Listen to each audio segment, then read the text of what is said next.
How you doing? This is your 10-year update on this tree.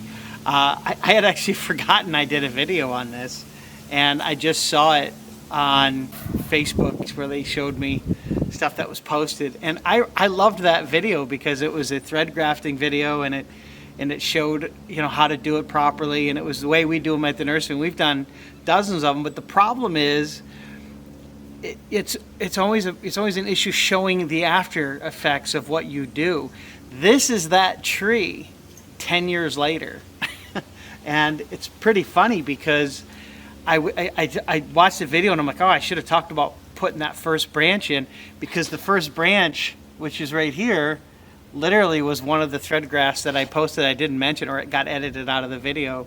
But this is a native hornbeam that was collected 12 years ago at this point. It was thread grafted 10 years ago. I wired it out maybe 6 or 7 years ago. Then I wired it out 3 years ago, and then I wired it out 2 years ago. I have not wired it, and I won't wire this year, although I don't like the pot. This pot I got, it was a Japanese container, got it in Japan for this tree. When I got it, I didn't like how thin it was with the trunk. I really think this needs to be in a oval, slightly thicker pot, but it's a beautiful tree. I've had it for 12 years and I've been working on it, and it's really nice to see it at this point. What I usually do with our hornbeams and all of our deciduous trees this time of year is check, do they need to be repotted? How good is drainage? Change the pot if I don't like the shoes, put better shoes on it, right? And then start working on cutting it back to structure, cutting it back to twos. Any areas where it might have popped 5, 6, 7 branches in one location, I'll cut those back to 2 and thin it out and continue to work on building the structure.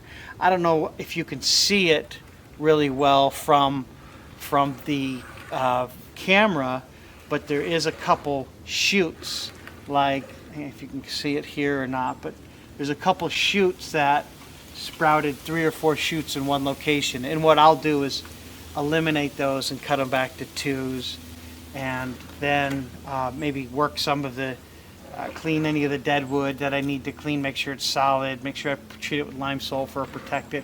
Also, on a side note, this was thread grafted, and then 2 years later I cut the top back, so you're looking at about 7 or 8 years of healing on this.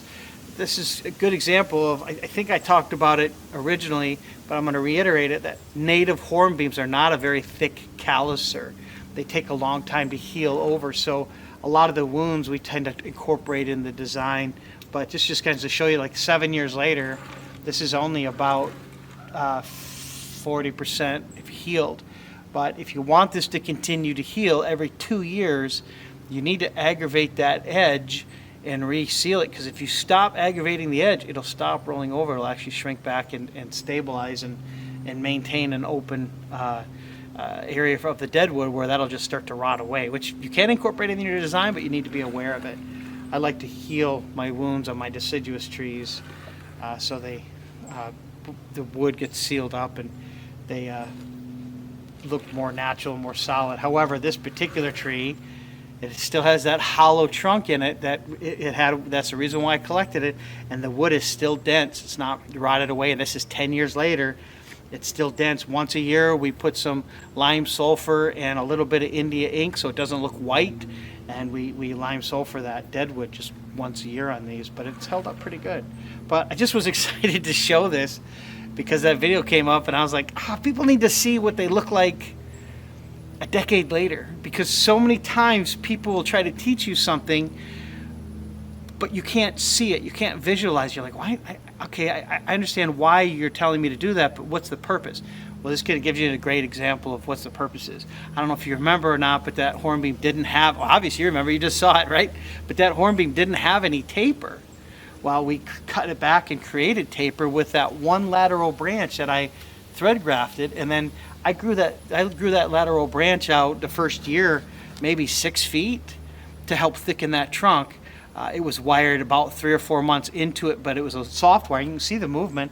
And then I cut it again here, like 5 years ago, maybe when I did that wiring. I cut it again and did this and just repeated that process. And it's just kind of nice to see this. So just wanted to show you the update, and you're looking at literally a tree that we've had here for the last 12 years, so it's kind of nice. Thanks for watching.